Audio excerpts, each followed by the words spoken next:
ये लोग यहाँ क्या कर रहे हैं?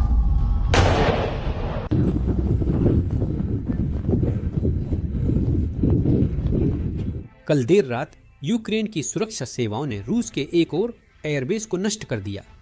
इस बार कब्जे वाले क्रीमिया में उच्च सटीकता वाले ड्रोन ने रूसी फाइटर जेट्स और रूसी गोला बारूद डिपो को नष्ट कर दिया, जिससे रूसी अर्थव्यवस्था को सैकड़ों मिलियन डॉलर का नुकसान हुआ, क्योंकि वे उन ड्रोन को नहीं रोक सके जिनकी कीमत सिर्फ कुछ हजार डॉलर है। दुनिया की दूसरी सबसे मजबूत सेना का यही हाल है। इस हमले के बारे में कुछ और जानकारी यहाँ दी गई है। यूरोमैदान प्रेस की रिपोर्ट है कि इस ऑपरेशन का लक्ष्य क्रीमिया में रूस का मुख्य एयरबेस साखी सैन्य हवाई अड्डा था। रूसी विमानों ने इस एयरबेस का उपयोग दक्षिणी यूक्रेन और काला सागर में जहाज़ों पर हमला करने के लिए किया था। इस बेस पर रणनीतिक बमवर्षक और टोही विमान तैनात हैं। यह हवाई अड्डा यूक्रेन के नियंत्रण वाले क्षेत्र से लगभग 50 मील दूर स्थित है। एसडब्ल्यू के आधिकारिक बयान के अनुसार टीम ने रूसी उपकरणों पर सटीक हमले करने के लिए ड्रोन का इस्तेमाल किया। रूस ने हमले के जवाब में 130 लड़ाकू विमान भेजा, जो पूरी तरह से ध्वस्त हो गया। 130 लड़ाकू विमान और 300 स्ट्राइक विमानों को नुकसान पहुंचा। यह स्पष्ट है कि रूसी युद्ध ने अर्थव्यवस्था को गंभीर रूप से प्रभावित किया। जैसा कि हमने पिछली वीडियो में बताया, युद्ध जीतने के लिए 3 चीजें जरूरी हैं: पैसा, पैसा और पैसा। आखिरकार हर युद्ध एक आर्थिक युद्ध ही होता है। आप यह सुनिश्चित करना चाहते हैं कि आपके हमले दुश्मन को जितना नुकसान पहुंचा रहे हैं, उससे कम लागत में आप वह हमला कर रहे हैं। यूक्रेन भी ठीक यही कर रहा है। यूक्रेन द्वारा इस्तेमाल किए गए इन ड्रोन की कीमत कुछ हजार से लेकर 10-20 हजार डॉलर तक हो सकती है प्रत्येक की। यूक्रेन द्वारा ड्रोन हमलों पर लाखों डॉलर खर्च किए गए, हालांकि सटीक संख्या ज्ञात नहीं है। परिणामों के बारे में विस्तार से बताएं। यूक्रेन द्वारा पूर्ण रूप से नष्ट किए गए एकमात्र सू-30 लड़ाकू विमान की लागत अकेले 50 मिलियन डॉलर थी। रूस ने 50 मिलियन डॉलर खर्च किए और यूक्रेन ने उसे कुछ हजार डॉलर के ड्रोन से तबाह कर दिया, और इसके ऊपर से 4 और विमान भी क्षतिग्रस्त हो गए। इसका मतलब है कि रूस को क्षतिग्रस्त सामानों की मरम्मत के लिए और अधिक धन खर्च करना होगा। इस दौरान यूक्रेन ने नुकसान पहुंचाने में लगभग $3 लाख खर्च किए, और जैसे कि यह काफ़ी नहीं था, यूक्रेन पिछले कुछ हफ्तों से लगभग हर रात इस तरह के हमले कर रहा है। कल यूक्रेन ने एक रूसी रेलवे स्टेशन पर हमला किया। इस बार हमारे पास कुछ वीडियो क्लिप्स भी हैं। चलिए इसके बारे में विस्तार से बात करने से पहले इसके नुकसान की प्रकृति पर चर्चा करते हैं। बहुत जोरदार धमाका हुआ दोस्तों। क्या रूसी टेलीग्राम चैनलों ने वोल्गोरोड क्षेत्र में रूसी रेलवे लॉजिस्टिक्स पर ड्रोन हमले की सूचना दी है। यह हमलों की निरंतर श्रृंखला है, जिसका लक्ष्य युद्ध के मोर्चे को सप्लाई देने वाली रूसी सैन्य लॉजिस्टिक्स को बाधित करना है। वोल्गोरोड और टोम्बोल्व के हवाई अड्डे रातों में बंद हैं। लोगों का कहना है कि मोबाइल इंटरनेट काम नहीं कर रहा है। हम मोबाइल इंटरनेट पर एक सेकंड में वापस आएंगे, क्योंकि व्लादिमीर पुतिन रूसियों की इंटरनेट और जानकारी तक पहुंच पर सख्ती कर रहे हैं। इस कहानी का दूसरा पक्ष यह है कि अगर आप अमेरिकी मीडिया देखते हैं तो ऐसी जानकारी प्राप्त करना भी काफी कठिन है। ऐसा इसलिए है क्योंकि मुख्यधारा की मीडिया रूसी हमलों पर यूक्रेनी शहरों और नागरिकों पर ध्यान देती है, लेकिन यूक्रेनी हमलों को रूसी लॉजिस्टिक हब्स और सैन्य क्षेत्रों पर ध्यान नहीं देती। हम ऐसे वीडियो बनाते हैं क्योंकि हम आपको सिर्फ यूक्रेनी हमले ही नहीं बल्कि और भी कुछ दिखाना चाहते हैं। हम यह भी बताना चाहते हैं कि वे ऐसा क्यों कर रहे हैं और इसका युद्ध पर कुल मिलाकर क्या असर पड़ता है।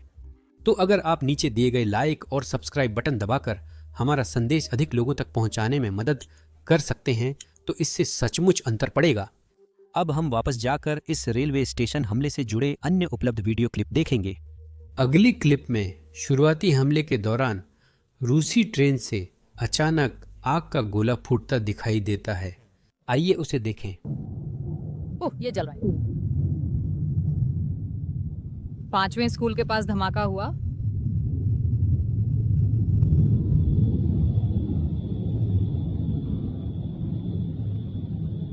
अब रूसी सेना वास्तव में इस स्टेशन का इस्तेमाल सैन्य उपकरण, ईंधन और कर्मियों को दक्षिणी मोर्चे पर, खासकर डोनबास और जपोरिजिया के कब्जे वाले इलाकों की ओर ले जाने के लिए करती है। इसका मतलब यह है कि यह सिर्फ रूसी नागरिकों में घबराहट फैलाने के लिए किया गया कोई यादृच्छिक हमला नहीं था। बिल्कुल ऐसा हो रहा है और इससे पुतिन और रूसी अधिकारियों पर और भी ज्यादा दबाव पड़ रहा है। पर हमले का मुख्य उद्देश्य रूस के लॉजिस्टिक्स नेटवर्क को बाधित करना था, जो यूक्रेनी सैनिकों की मदद करता है, क्योंकि रूसी सैनिकों को उचित आपूर्ति नहीं मिलती। कभी कभार रूसी यूनिट के पास यूक्रेनी जवाबी हमलों से बचाव या कमांडरों के आक्रामक आदेशों को पूरा करने के लिए पर्याप्त लोग नहीं होते। और यही वजह है कि हमने देखा है कि यूक्रेनियन लगातार ज्यादा से ज्यादा रेलवे स्टेशनों और रेलवे लाइनों को निशाना बना रहे हैं, ताकि वे उन लॉजिस्टिक लाइनों पर हमला कर सकें जो फ्रंट लाइन पर सैनिकों को आपूर्ति कर रही हैं। यूक्रेनियन जानते हैं कि इन्फेंट्री लड़ाइयां जीतती है, लेकिन लॉजिस्टिक्स युद्ध जीतता है। पीछे के इलाकों में उच्च मूल्य वाले लक्ष्यों पर हमला करने से संतुलन बदलने में काफी मदद मिल सकती है। ये नए लक्ष्य तेल सुविधाएं और निश्चित रूप से रेलवे स्टेशन उल्लेखनीय हैं, क्योंकि बाइडेन प्रशासन ने यूक्रेन की इस तरह के हमले करने की क्षमता पर रोक लगाई और उन्हें सीमित किया। यूक्रेनियन गहराई में जाकर वहीं वार करते हैं जहां सबसे अधिक क्षति होती है। सबसे मजेदार बात यह है कि हमें इस रेलवे स्टेशन पर हुए हमले के बारे में थोड़ी और जानकारी है और हमें पता है कि यूक्रेन ने इसमें सिर्फ 10 यूक्रेनी लूटी ड्रोन ही इस्तेमाल किए थे। मुझे यकीन है कि मैंने उसका उच्चारण गलत किया होगा, लेकिन इन ड्रोन की कीमत करीब $2 लाख प्रति ड्रोन है। यूक्रेन ने लगभग $20 लाख के ड्रोन का इस्तेमाल रूसी रेलवे लाइनों और तेल रिफाइनरियों को नष्ट करने के लिए किया, जिससे युद्ध में रूस की क्षमता प्रभावित हुई। जैसा कि हमने कल की वीडियो में बताया था, रूस ने विदेशी देशों को पेट्रोल का निर्यात प्रतिबंधित कर दिया है। रूस की छोटी कंपनियों को पेट्रोल निर्यात पर रोक लगी है, क्योंकि देश में पेट्रोल के दाम तेजी से बढ़ रहे हैं, जिससे लोग नाराज हैं। अब पेट्रोल की कीमतें बढ़ने का कारण कमी है। रूस के पास पेट्रोल बनाने के लिए बड़ी मात्रा में तेल है, लेकिन यूक्रेनी ड्रोन द्वारा रूसी रिफाइनरियों और तेल डिपो पर हमले किए जा रहे हैं। इसका मतलब है कि अब रूस को यह चुनना है कि वह उस पेट्रोल को निर्यात करे ताकि वे पैसे कमा सकें और अपने सैनिकों को मोर्चे पर फंड कर सकें, या फिर उन्हें वह पेट्रोल घरेलू बाजार में रखना होगा ताकि महंगाई के कारण कोई अशांति न हो। चार्ली मंगर के अनुसार महंगाई सभ्यता को नष्ट कर देती है और इसलिए पुतिन घरेलू बाजार में पेट्रोल रखना चाहेंगे ताकि रूसी नागरिक उनके खिलाफ न हो जाएं। यही कारण है कि पुतिन पेट्रोल को घरेलू बाजार में रखना पसंद करेंगे, भले ही उन्हें युद्ध जारी रखने के लिए विदेशी बिक्री से मिलने वाले धन की आवश्यकता है। अगर आप पिछले 2 सालों को देखें तो यह लगभग एकदम मेल खाता है। रूस द्वारा तेल निर्यात से अर्जित आय का उपयोग युद्ध पर किया जा रहा है। जितना अधिक हम रूस को तेल निर्यात करने से रोक सकते हैं, उतना ही बेहतर यूक्रेन के सैनिकों और नागरिकों के लिए होगा जो रूसी ड्रोन के निशाने पर हैं, क्योंकि रूसी सेना मोर्चे पर प्रगति नहीं कर पा रही है। तो पुतिन मासूम नागरिकों पर हमला कर रहे हैं और यूक्रेन में अपार्टमेंट बिल्डिंग्स, मॉल्स आदि को निशाना बना रहे हैं। राष्ट्रपति ट्रंप भी यह समझते हैं, क्योंकि आज सुबह consumer news and business channel के साथ उनके इंटरव्यू में उन्होंने कहा कि हम ऊर्जा की कीमतें कम करके इस युद्ध को रोक सकते हैं। ऊर्जा की कम कीमतों से पुतिन अपनी युद्ध मशीन को फंड नहीं कर पाएंगे। चलिए इस क्लिप को सुनते हैं।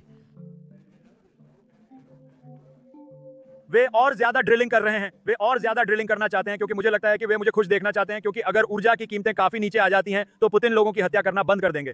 भले ही मरने वाले उसके और यूक्रेन के अपने ही लोग हों, वो अच्छा होगा। लेकिन यदि पुतिन तेल की कीमतों को $10 बैरल और कम करते हैं तो वह लोगों की हत्या करना बंद कर देंगे। उनके पास कोई विकल्प नहीं होगा, क्योंकि उनकी अर्थव्यवस्था काफी खराब है। रॉयटर्स के अनुसार क्रेमलिन के एक सूत्र का कहना है कि पुतिन अब दबाव महसूस कर रहे हैं। पुतिन ट्रंप की नाराजगी और वॉशिंगटन के साथ बिगड़ते संबंधों को लेकर चिंतित हैं। पुतिन को अब भी उम्मीद है कि रूस अमेरिका के साथ मित्रता और पश्चिम के साथ व्यापार पुनः प्राप्त करेगा। यह सरल है। अगर पुतिन पश्चिमी देशों के साथ और दोस्ताना संबंध बनाना चाहते हैं तो उन्हें बस ये हत्याएं रोकनी होंगी और मुआवजे का भुगतान करना होगा, क्योंकि उन्होंने यूक्रेनी नागरिकों और यूक्रेनी अर्थव्यवस्था को भारी नुकसान पहुंचाया है। रूसी अर्थव्यवस्था को पटरी पर लाने के लिए उन्हें इस बेवजह के आक्रमण को बस रोकना होगा। लेकिन स्किप विकोव का संदेश रूसियों के लिए यह होगा कि क्या इस समय वे प्रतिबंधों से बचने के लिए कुछ कर सकते हैं? हाँ, मेरा ख्याल है कि लोग मरना बंद कर दें। उनके पास एक आंकड़ा आया है कि बहुत बड़ी संख्या में रूसी सैनिक मारे जा रहे हैं और इसी तरह यूक्रेन में भी संख्या कम है, लेकिन फिर भी हजारों और हजारों लोग मारे जा रहे हैं। हम उन शहरों को भी जोड़ रहे हैं जिन्हें मिसाइलों से निशाना बनाया जा रहा है। इस बेवकूफ़ी भरे युद्ध में बहुत सारे लोग मारे जा रहे हैं और आप जानते हैं हमने इसे रोक दिया। हमने भारत, पाकिस्तान सहित कई देशों को युद्ध करने से रोका है और हम उसे भी रोकने वाले हैं। किसी तरह हम उसे भी रोक देंगे। वह वाकई बहुत भयानक है। आपने कंबोडिया और थाईलैंड के बारे में सुना होगा। हमने वह काम कर लिया है। हमने कांगो को भी सुलझा लिया जो 31 साल से चल रहा था। रवांडा, वो भी हो गया। हमने कई जंगें रोकी, लेकिन इस एक में हम अभी भी लगे हुए हैं। इसे रोकना आसान होना चाहिए था, पर ऐसा नहीं है। रवांडा और कांगो में 31 साल से चल रहे युद्ध को मैंने रोका। कम से कम 80 लाख लोग मारे गए, यही आंकड़ा है, लेकिन मुझे लगता है असली संख्या इससे कहीं ज्यादा है। और दोनों देशों के नेता, रवांडा और कांगो के, वे बहुत अच्छे थे। वे बहुत अच्छे थे और इसे रोकना चाहते थे। ये 31 साल तक चलता रहा। हमने बहुत सारी जंगें रोकी। सर्बिया, कोसोवो होने वाली थी और मुझे नहीं लगता कि ये होगी। अब तो हमने रोक दिया, इतना काफी है। अब चलिए एक सेकंड के लिए दिमित्री मेदवेदेव पर ध्यान केंद्रित करते हैं, क्योंकि मुझे शक होने लगा है कि वह डबल एजेंट हैं। मुझे समझाने दीजिए। जो लोग उन्हें नहीं जानते उनके लिए वह रूस के पूर्व राष्ट्रपति और वर्तमान में सुरक्षा परिषद के उप प्रमुख हैं। वे निश्चित रूप से सरकार के हैं। जब भी वे बोलते हैं ट्रंप रूस पर दबाव बढ़ाते हैं। यह सब मेदवेदेव द्वारा ट्रंप को परमाणु युद्ध की धमकी देने से शुरू हुआ था। तो राष्ट्रपति ट्रंप ने क्या किया? रूस के तट के पास 2 परमाणु पनडुब्बियों की तैनाती की गई। यह रूस के लिए अच्छी खबर नहीं है और सभी ने मान लिया कि शायद क्रेमलिन के लोग मेदवेदेव पर शांत रहने का दबाव डालेंगे, खासकर पेस्कोव जैसे बयानों के बाद। वह पुतिन के प्रवक्ता हैं और वह मूल रूप से दुनिया को बता रहे हैं, अरे मेदवेदेव की बात मत सुनो, वह पागल हो रहे हैं। यह आधिकारिक बयान था जिसे आप स्वयं सुन सकते हैं। कृपया बताइए, क्या क्रेमलिन ने मेदवेदेव को ये चेतावनी देने की कोशिश नहीं की कि वह ऑनलाइन अपना टकराव वाला लहजा थोड़ा कम करे? सुनिए, हर देश के नेतृत्व के सदस्यों के मौजूदा घटनाओं पर अलग अलग नजरिए और कामकाजी विचार होते हैं। उनका रवैया भी अलग होता है। संयुक्त राज्य अमेरिका में कुछ लोग काफी कठोर विचार रखते हैं। यूरोपीय देशों में भी ऐसा ही है। ऐसा हमेशा होता है, लेकिन बेशक सबसे ज्यादा मायने राष्ट्रपति पुतिन की स्थिति का है। आप जानते हैं कि हमारे देश में विदेश नीति राष्ट्राध्यक्ष द्वारा तय की जाती है, यानी राष्ट्रपति पुतिन। राष्ट्राध्यक्ष यानी राष्ट्रपति पुतिन। लगता है मेदवेदेव इतने नशे में हैं कि क्रेमलिन अधिकारियों का संदेश समझ नहीं पा रहे, क्योंकि वह फिर से परमाणु युद्ध की धमकी दे रहे हैं। यह वही है जो उन्होंने कहा। रूसी विदेश मंत्रालय का मध्यम और कम दूरी की मिसाइलों की तैनाती पर स्थगन हटाने का बयान नाटो देशों की रूस विरोधी नीति का परिणाम है। यह नई हकीकत है जिससे हमारे सभी विरोधियों को निपटना होगा। आगे और कदमों की उम्मीद करें। मुझे लगता है कि मेदवेदेव शायद यूक्रेन की मदद करने की कोशिश कर रहे हैं, क्योंकि रूसी सरकार के लोग नहीं चाहते कि वह बोलें। जब भी वह बोलते हैं रूस पर दबाव बढ़ता है, फिर भी वह बोलना जारी रखते हैं। रूसी मीडिया ऐसे क्लिप्स चला रहा है जिनमें कहा जा रहा है कि रूसी पनडुब्बियां अमेरिकी पनडुब्बियों से कहीं बेहतर हैं। हो सकता है कि उन्हें रूसी पूर्वी तट पर आए हालिया भूकंप और सुनामी की जानकारी न हो, क्योंकि वहां की पनडुब्बी बेस पूरी तरह नष्ट हो गई है। सैटेलाइट इमेजरी से भी हम इसे देख सकते हैं। मुझे यकीन है रूसियों के पास भी ये खबर होगी, लेकिन किसी वजह से ऐसा लगता है कि रूसी क्रेमलिन टीवी सच्चाई का सामना नहीं करना चाहता। यह है वो क्लिप जो वे चला रहे हैं। शब्दों का अर्थ खुद में नहीं होता। मैं आगे बढ़ती हूँ। मान लीजिए वे लड़ाकू ड्यूटी पर जाते हैं। 73 पनडुब्बियों में से केवल 6 ही वर्तमान में लड़ाकू ड्यूटी पर हैं, जो 10% से भी कम है। इसे अमेरिकी नौसेना में सबसे खराब संकेत माना जाता है। ये 10% से भी कम है। ये अमेरिकी नौसेना द्वारा माना जाने वाला एक संकेतक है। ठीक है, मान लीजिए कि वह उन पनडुब्बियों को जो क्रूज मिसाइलों से लैस हैं और करीब ले आता है। ये अंतर महाद्वीपीय बैलिस्टिक मिसाइलें नहीं हैं। साथ ही हमारी पनडुब्बियां आधुनिक हैं। हमारे पास 64 पनडुब्बियां हैं जो युद्ध ड्यूटी के लिए तैयार हैं और स्वतंत्र रूप से परिचालित हो सकती हैं। खतरे की स्थिति में 50% तक पनडुब्बियां स्वतंत्र रूप से काम करेंगी। अभी यह आंकड़ा थोड़ा सा 30% से ऊपर है। इसका मतलब है कि हमारी पनडुब्बियां चल रही हैं और वैसे भी अमेरिकियों को अभी तक वे नहीं मिली हैं। अगर आप किसी भी अमेरिकी नौसेना संचालन प्रमुख या फ्लीट कमांडर से पूछें कि पनडुब्बियां अभी कहां हैं, तो वे केवल उन्हीं की ओर इशारा कर सकते हैं जो अपने घरेलू बंदरगाहों पर खड़ी हैं। लेकिन अभी भी उन्हें उन पनडुब्बियों के बारे में पता नहीं है जो मिशन पर गई थीं। क्यूबा की हमारी पनडुब्बी यात्रा याद कीजिए। अमेरिकियों के लिए यह बिल्कुल आश्चर्यजनक था। शुरुआत में हमने दिखाया कि वह वहां जा रही है, फिर वह पानी के अंदर गई और अचानक क्यूबा के पास सतह पर आई। अमेरिकियों के लिए यह एक झटका था। सोचिए जरा, एक पनडुब्बी ठीक उनके बगल में सतह पर आ जाती है। हाँ, इसमें क्रूज मिसाइलें हैं, लेकिन किस तरह की मिसाइलें? ज़िरकॉन मिसाइलें, जो अमेरिकियों के पास नहीं हैं। यह उनके लिए पूरी तरह अप्रत्याशित था। उन्होंने अपनी सबसे तेज लॉस एंजलिस क्लास पनडुब्बी को उसका पीछा करने भेजा, लेकिन वह हमारी पनडुब्बी का पता नहीं लगा पाई। तो अगर हम तुलना करना शुरू करें कि किसकी पनडुब्बियां ज्यादा शानदार हैं, तो साफ है कि फिलहाल हम आगे बढ़ रहे हैं। हमारे पास अत्याधुनिक पनडुब्बियां हैं। हाल ही में हमने बोरे क्लास पनडुब्बी और एक प्रोजेक्ट 885 पनडुब्बी भी लॉन्च की है। अमेरिकियों को घमंड करने का कोई कारण नहीं है।